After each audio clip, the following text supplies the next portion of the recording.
Okay, alo mingla ba chano garo by the multi-line print mu line 3 လေးကို multi-line လို့ခေါ်တာပေါ့နော်အဲ့ဒါကို print ထုတ်တဲ့ဟာပြောသွားပြီးနောက်မှာဒီနေ့ကကြတော့ကျွန်တော်ဘာဆက်ပြောမလဲဆိုတော့ဒီကျွန်တော် descriptor တည်ပြီးတော့ထုတ်တာပေါ့နော် descriptor တည်ပြီးတော့ကျွန်တော် control flow variable control နဲ့ပေါ့နော် control flow တော့ဖြစ်သွားတယ် sorry ပါနော်အဲ့ဒါနဲ့ထုတ်တဲ့ဟာပြောပြတော့ပေါ့နော် print ထုတ်တာဆိုတော့ဘယ်လိုထုတ်လဲပေါ့နော် descriptor လို့လည်းခေါ်တာပေါ့နော် descriptor နဲ့ထုတ်တယ်အဲ့ဒါကိုကျွန်တော်မှာ number 4လို့ကျွန်တော်တက်လိုက်ပါပေါ့နော် for print with descriptor ပေါ့နော် print with descriptor so file တက်ပါနော်ဥပမာကျွန်တော်ဘယ်လိုထုတ်မလဲဆိုတော့ဥပမာဘယ်လိုထုတ်မလဲဆိုတော့ကျွန်တော် variable ကြီးညာလိုက်ပါနော် variable ကိုကျွန်တော်ဒီအစုံကြီး multiple variable statement ကိုကျွန်တော် line to line နဲ့ကြီးညာလို့ရတယ်ပေါ့နော်ဒါတော့ဒီဟာကိုကြီးညာပြန်ကျွန်တော် line to line နဲ့ကြီးညာမယ် h y z ဆိုပြီးကျွန်တော်ကြီးညာလိုက်ပါနော် multiple variable တစ် line နဲ့ကြီးညာမယ် h y z ကိုကျွန်တော်တို့မှာ2ဒါကတော့2ဆိုရင်ဒါဘာ data type လဲဆို integer data type 2ကျွန်တော်ကြီးညာလိုက်ပြီပြီးရင် y အောင်ကြကျွန်တော် 3.5 ကြီးညာလိုက်ပြီဟုတ်ပြီဒါဆိုရင်ဒီကောင်က decimal data type ဖြစ်သွားပြီ float ပေါ့နော် float data type ကျွန်တော်5ကြီးညာလိုက်ပြီဆိုလိုတာက integer ပြီးရင် decimal တနည်းအားဖြင့်ဒီမှာကိုကျွန်တော် comment ကုတ်ပေးလိုက်မယ်ပေါ့နော်ဆိုတော့ int data type ရဲ့ကျွန်တော်ဘာလဲဆိုတော့ float data type ရဲ့ကျွန်တော် int ရဲ့ကိုပေါင်းပြီးတော့တစ် line နဲ့အောင်ဒါကိုဘာလဲဆို multiple statement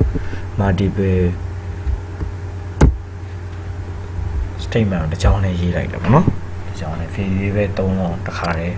ထည့်ပုံမှန်ဆို h is equal to 2 y is equal to 3.5 ဆိုတဲ့ဟာကိုကျွန်တော်အလွယ်လုပ်လိုက်တယ်ပေါ့နော်လုပ်ပြီးတော့ကျွန်တော်တို့ကဘာတည်လဲဆို descriptor တည်တယ်ဥပမာ print ပေါ့နော် print print ထုတ်မယ်ကျွန်တော်တို့ကဘယ်လိုအနေနဲ့ထုတ်မယ်လဲဆိုဥပမာh is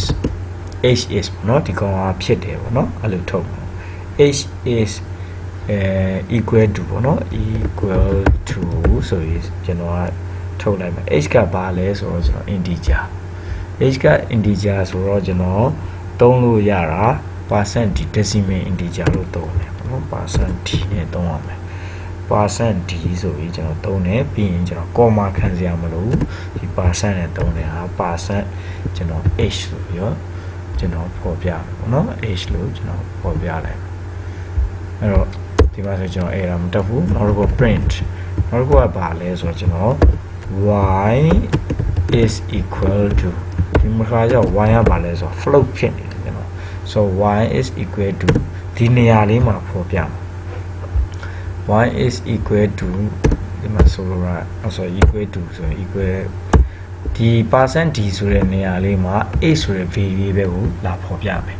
ဆိုတော့ဒါမျိုးဒီရ ဒီ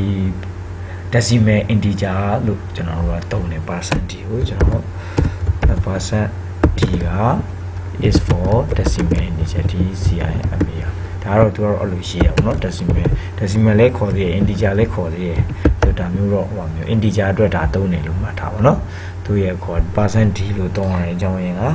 အဲ့လိုသုံးတယ်ပေါ့เนาะပြီးရင်ကျွန်တော် percent ကျွန်တော် f သုံးမယ်ဘာလဲဆိုကျွန်တော် float ဟုတ်เนาะ percent ကျွန်တော် y သုံးမယ်ပေါ့နော်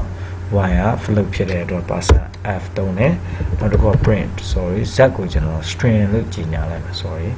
hello ဆိုပြီးကျွန်တော်ကြီးညာလိုက်မယ်ရှိ hello เนาะဒါ data type 3မျိုးဖြစ်တော့เนาะအဲဆို z is equal to ကျွန်တော်ဒီတခါကျ string ကိုသုံးတာဖြစ်တဲ့အတွက်ကျွန်တော် string percent h လေးကိုသုံးမယ်ပေါ့နော်percent s string ဖြစ်တဲ့အတွက် percent ဒီမှာထူးခြားတာကကျွန်တော်ပြီးရင် percent နဲ့ပဲကျွန်တော်ပြန်ရေးရတယ် percent ကကျွန်တော် variable ဒီတစ်ခါ percent variable ဒီ string ထဲမှာရှိတဲ့ location နေရာက percent s เนาะဆိုတော့ဒါမျိုးရေးလို့ရတယ် ဒါပါလဲဆို descriptor ဒီ percent ဒီလို့ပါတော့ဆို descriptor လို့လည်းခေါ်တယ်ပေါ့နော်ကျွန်တော်တို့တခြား C programming တွေမှာတော့ဒီ percent s တို့နော် percent s နောက်ကွာ percent ကျွန်တော်ဗာလဲ percent sorry comment ကြံခဲ့လို့เนาะကျွန်တော်အဲ့ဒါတတ်တော့မယ် percent f သူ့မှာဘာဂရုစိုက်ရမလဲဆိုတော့ဒီလိုမျိုးရေးတဲ့ဟာမှာဆိုရင်ကျွန်တော်တို့က dot format ကြတော့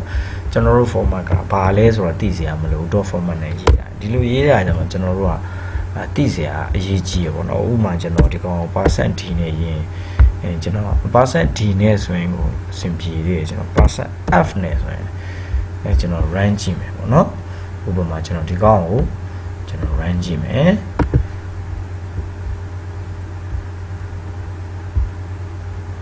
အဲ့ဒါပြဖို့ရခိုင်လို့များပါတယ်ဘာဖြစ်လို့လဲဆိုတော့ကျွန်တော်ဒီမှာ line တူအဲ့ဒါလာပြနေပြီကျွန်တော် z ကရ percent f ကိုသုံးထားတာ तू မသိဘူးတဲ့ဘာဖြစ်လို့လဲဆိုတော့ဒီကောင်က float မဟုတ်ဘူး string ဖြစ်နေတာ string ဖြစ်နေတာကိုကျွန်တော် float လို့သုံးထားတာဟုတ်ပြီအဲ့တော့ string ဖြစ်နေတာ string လို့မသုံးသေးဘူးကျွန်တော် d နဲ့သုံးကြည့်မယ်ကျွန်တော် run ကြည့်မယ်ပေါ့နော် run ကြည့်မယ်ဒီမှာအဲ့ဒါထပ်ပြီးတော့ပြရတော့เนาะ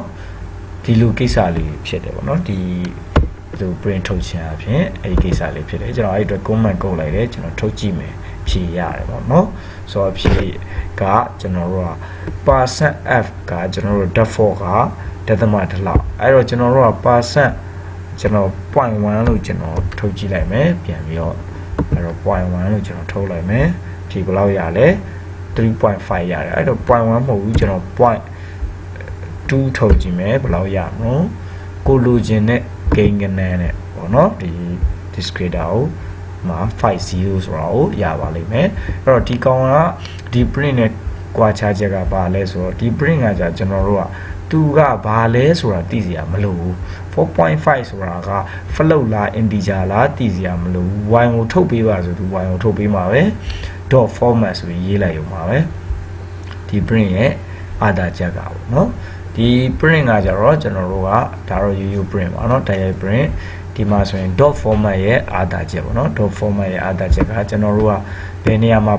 print လဲဆိုတာကိုထဲမှာရေးတယ်ပေါ့ဒီလို string ထဲမှာရေးတယ်အဲ့လိုမဟုတ်ဘဲနဲ့ကျွန်တော်တို့ဒီလိုရှုပ်ချက်ခန့်အောင်လေးရေးလို့ရတယ် comma ခံပြီးတော့ variable နဲ့ရေးမယ်ဆိုလဲရတယ်ပေါ့เนาะဆိုတော့ဒါကတော့ကြိုက်တယ်လို့ရေးလို့ရတယ်ဒါကတော့ comma ခံပြီး variable ကြီးညာပြီးရေးတယ်ပေါ့เนาะ total 1ဆိုတဲ့ variable ကိုရေးတယ်ဒါကတော့ကျွန်တော်တို့ကဒီ total 2ဆိုတာဒီနေရာလေးကို define လုပ်လိုက်တာပေါ့เนาะကြိုတင်ပြီးတတ်မှတ်လိုက်တယ်ဒီနေရာလေးမှာဖော်ပြခြင်းနဲ့ dot format 2 format ထဲမှာရှိတဲ့အတိုင်းဆိုတဲ့အဓိပ္ပာယ်ကိုပို့ဆောင်ပါတယ်အဲ့တော့ဒါကတော့ total 1 total 2ဘာ format နဲ့ရကျွန်တော်တို့ string လား float လားစဉ်းစားကြရမလို့ dot format နဲ့ဒီ variable ထဲမှာရှိတဲ့ format ကိုကြီးညာမယ်ဒီအားကြတော့မဟုတ်ဘူး h ဆိုတဲ့ variable တွေကเนาะ h ဆိုတဲ့ variable တွေကဒီ integer ဖြစ်ဖို့ဖြစ်မဲ့ဟာကိုဒီနေရာမှာရေးမယ်ဆိုတဲ့ဟာကိုရေးတာပေါ့เนาะသူရဲ့ဒီ descriptor percent d ကိုတုံးညာအဖြစ်ကျွန်တော်တို့ကကိုယ့်ရဲ့ variable ထဲမှာဘာရှိလဲဆိုတာကိုသိဖို့လိုတယ်ပေါ့เนาะအဲ့ဒါကြောင့်မှဒါနဲ့သူကထုတ်ပေးပါလိမ့်မယ်မဟုတ်ရင်ကိုယ့်ရဲ့ set ထဲမှာရှိနေတာက string hello ဆိုတာကြီးရှိနေပြီးတော့เนาะကိုက integer အနေနဲ့ထုတ်ချင်တယ်ဆိုရင်အဲ့ဒါတက်ပါလိမ့်မယ်ဒါတော့ဒီထုံနည်းရဲ့အာတာချက်အားနည်းချက်ပေါ့เนาะပါစီယာရဲ့ဘယ်ဟာသုံးရမလဲဆိုတာတော့ကိုယ့်ရဲ့အခြေအနေပေါ်မှာလည်းအများကြီးမူတည်ပါတယ်အဲ့တော့ကျွန်တော်ကဒါကဘာလဲဆိုတော့ဒီ print ထုံနည်းတစ်မျိုးပေါ့เนาะ print ထုံနည်းတစ်မျိုးထဲမှာဒီကျွန်တော်တော့တိတ်သဘောမကျဘူးဒါပေမဲ့ဟိုတချို့ဟာကြီးကြတော့ဒီလိုမပေးရင်အဲ့ဒါပြပါဆိုတဲ့ဟာပေါ့เนาะဒါမျိုးသုံးညင်နေဆိုရင်တော့သုံးလို့ရပါတယ်dot format ကတော့ရှင်းပါတယ်ထဲထဲမှာ variable ထဲမှာ float ရှိသလား string ရှိသလားသူစိတ်ဝင်စားဘူးသူစိတ်ဝင်စားတာအဲ့ထဲရှိတဲ့ format အတိုင်းပဲပြန်ထုတ်ပေးမယ်ဆိုတော့ dot format method လေးကပို့ပြီးတော့အဆင်ပြေတာပေါ့နော်ဒါတော့ကျွန်တော်အလွယ်ပြောတာပေါ့နော်တကယ်ဆက်ကြီးကိုမဆိုလို့ပါဘူးအဲ့တော့နောက်တစ်ခုကျွန်တော်ပြောချင်တာကဘာလဲဆိုတော့ဒီကျွန်တော်တို့က separator အနေနဲ့ကျွန်တော်တို့ကဒါဆိုရင်တစ်လိုင်းဆင်းသွားတာပေါ့နော်h ဆိုတာ separator အနေနဲ့လည်းကျွန်တော်တို့ထုတ်လို့ရတယ်ပေါ့နော်ဒီ IN ဒီ print ဆိုရင်ကျွန်တော်ရေးလိုက်မယ်ကျွန်တော်ဘယ်လိုရေးမလဲဆိုတော့h ရယ်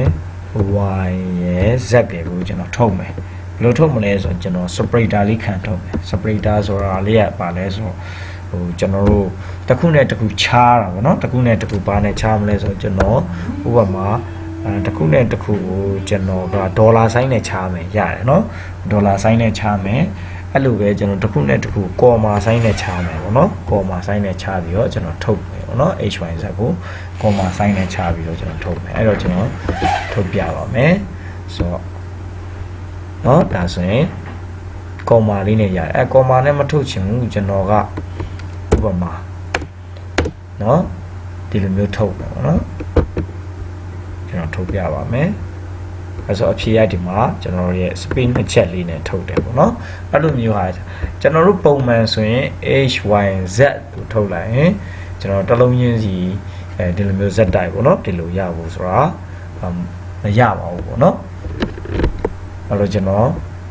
ထုတ်ပြပါမယ်ဒီပေါ်မှာ print h, y, z အဲ့တော့ကျွန်တော်ဒါကို print ထုတ်ပြပါမယ်ဟုတ်ပြီနော်ဒီမှာတော့ separator ဒါတော့ auto ဒါပေမဲ့ကိုလိုချင်တဲ့ separator ကပါလဲကို define လုပ်လို့ရတယ်ဆိုတော့ကိုကျွန်တော်အဓိကပြောချင်တာပါဥပမာကျွန်တော်ဒေါ်လာဆိုင်လေးတွေပါမယ်ပေါ့နော်ဒေါ်လာဆိုင်လေးတွေပါမယ်ဟုတ်ပြီကျွန်တော်ထုတ်ပြပါမယ်ဆိုတော့ဒါ separator လေးဒေါ်လာဆိုင်ရယ်ကျွန်တော် separate ပါလဲ space တစ်ချက်ရယ်ဒီမှာဆိုရင်တော့ကျွန်တော်တို့သူပေးတဲ့ default ပဲရပါတယ်เนาะအဲ့ဒီလိုမျိုးအခြေအနေလေးတွေကိုကျွန်တော်တို့ကြိုက်တယ်လို့เนาะ sign လေးနဲ့တွားခြင်းနဲ့ဆိုရင်ဒီ separator လေးနဲ့တွားလို့ရပါတယ်အားလုံးနားလည်မယ်လို့တော့ပြောလင်းပါတယ်အားလုံးကျေးဇူးတင်ပါတယ်နောက်ဗီဒီယိုတွေကိုတင်ချက်ချင်းသိနိုင်ဖို့ subscribe လုပ်ထားရင်ပို့ဆင်ပြပါတယ်အားလုံးကျေးဇူးတင်ပါတယ်